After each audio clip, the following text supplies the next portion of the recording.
I just have so much compassion and empathy for what it feels like to be a young boy. And What does it feel like to be a young boy? it feels terrifyingly lonely. You don't feel like there's a safe space anywhere. And then you don't feel that you're a safe space. You seek your questions out on the internet. You teach yourself things from watching YouTube videos, um, play video games to connect with friends. Um, you have all this attraction for other people, but you're terrified of saying the wrong thing or doing the wrong thing. You don't want to be toxic. You don't want to be problematic. And yet you have urges and drive and sexuality. You have anger and resentment, because let's be honest, doesn't matter how good of a family you come from, you have trauma in your life. 1 in 9 of you have been sexually molested. 1 in 9. And yet you probably didn't tell anybody about it, because if you did, it would have made you weak, would have made you a girl. And if it happened from another guy, which it oftentimes does, we know the majority of molestations happen from family members or family friends, then you're gay. You can't tell anybody about it. And then you're confused. And the worst thing you could ever be as a young boy is a girl or gay, because that's how we have been socialized to view masculinity. And what do? Who do you go to? Who do you talk to? You're in a constant competition with every boy around. You're constantly performing. And yet your body is filled with hormones that you've never experienced. And there's just old people around you telling you that you have to act a certain way, or making excuses for you, or saying things like boys will be boys. And we wonder why men are in such a bad place right now, and hurting so much, and why depression rates are higher than they've ever been, and suicide rates are higher than they've ever been, and we're seeing younger and younger boys and older men take their lives. It's a very, very sad and lonely experience, and yet we have to pretend like it's not, for our self-preservation. Because if we want to have any success in this world, we have to be alpha. We have to be dominant. We have to be powerful. We have to be smart. We have to be all of these things that we have to be. And if we're not smart, we have to be athletic. We have to be built. We have to be all of the things. So I just have a lot of empathy and compassion for them. And I'm not excusing behavior either. But we're learning about sexual intimacy from watching hardcore pornography at 10 years old. What do we expect? We want our boys to grow up and not sexually assault women, but we're not teaching our young boys that women are people. We're teaching them that women are objects, and that's something to be acquired from a very, very early age, even down to our language. When we're saying things like no girls allowed, we know that when a person watches anything, really, pornography, games, whatever, the part of the brain that lights up on an MRI is the part that associates objects. So if you're watching two people have sex, as an example, and I'm not demeaning porn.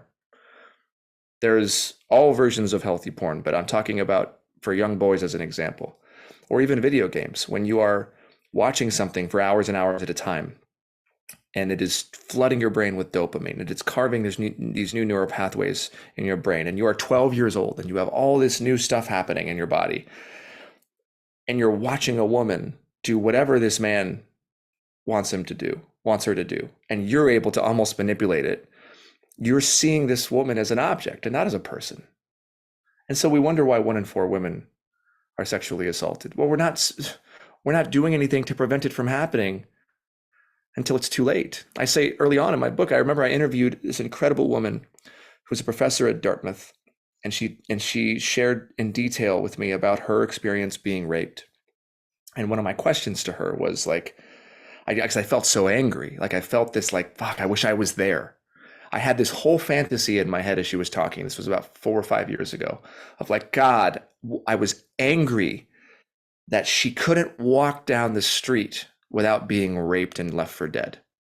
And I wanted to be there to protect her. And I said to her, like, and I explained to her this image that I had of how I wish that a man could have been there. I wish I could have been there. And she said to me, I don't need you. I don't need you to protect me. I shouldn't need protecting. The fact that we want to protect our women, while noble and brave and wonderful and masculine, means we're too late. We should be protecting our boys and teaching them early on what a woman is and what emotional connection is. Because at the end of the day, all of these men, I believe, these quote unquote incels, and I'm happy you're not using that term anymore, but all of these men are literally starving. They're dehydrated from connection. They just so deeply want to connect and want to feel. Us men are sensitive. We need connection like we need air to breathe. And whether that is sex, whether that is emotional connection, whether that is friendships, all of these things are these men are feeling starved. 1 in 3 men, I think we had Scott Galloway on my podcast recently. He said 1 in 3 men, if you walk down the street and you interviewed 1 in 3 men and you asked them to be honest, have not had any sexual encounter if they're between the ages of 18 and 30 within a year. 1 in 3. And it's not just about sex, but they are feeling like men can't talk. They feel like they can't talk to women. They don't want to be toxic. They don't want to say the wrong thing. They don't want to risk making a woman feel uncomfortable. I believe inherently men are good, but men are also sensitive, and we need connection as much as women do. But we've been told that we're not allowed to have it. So I just have compassion and empathy, and yet at the same time, it's when we hear about a mass shooting happening, right? You know who it is before you find out who it is. We know it's these young, disenfranchised, angry, generally white men. We just know that. This is the group of men that are just feeling like they don't have a place in this world anymore. And they're starved of connection. And yes, they're saying terrible things. And yes, oftentimes they're doing terrible things.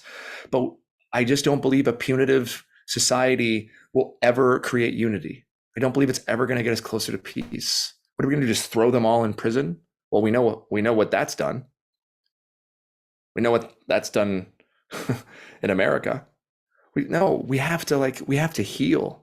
And if you have any belief in God, if you have any belief in, Jesus or Muhammad, or in my case, Baha'u'llah, you understand that, okay, if all of us have the attributes of God, every human being, kindness, compassion, empathy, forgiveness, right?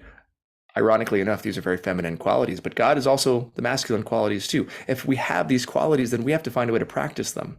And I don't believe we can have this conversation about masculine, feminine, and talk about these gender wars without finding a place in our hearts. And it's easy for me to say as a white man, because I haven't been the victim of it in the same way that you have, but I've been a victim of it in a different way. And we have to find a way to bring these young boys in and let them know that they are valuable, that they are important, that they are not the enemy, that they are not toxic, that they are sensitive and empathetic and kind. And if anything, sure, if quote unquote unhealthy or harmful or toxic masculinity is the problem, well, then also masculinity then is the solution. And as we know in feminism, our liberations are tied together. So it can't be antagonistic.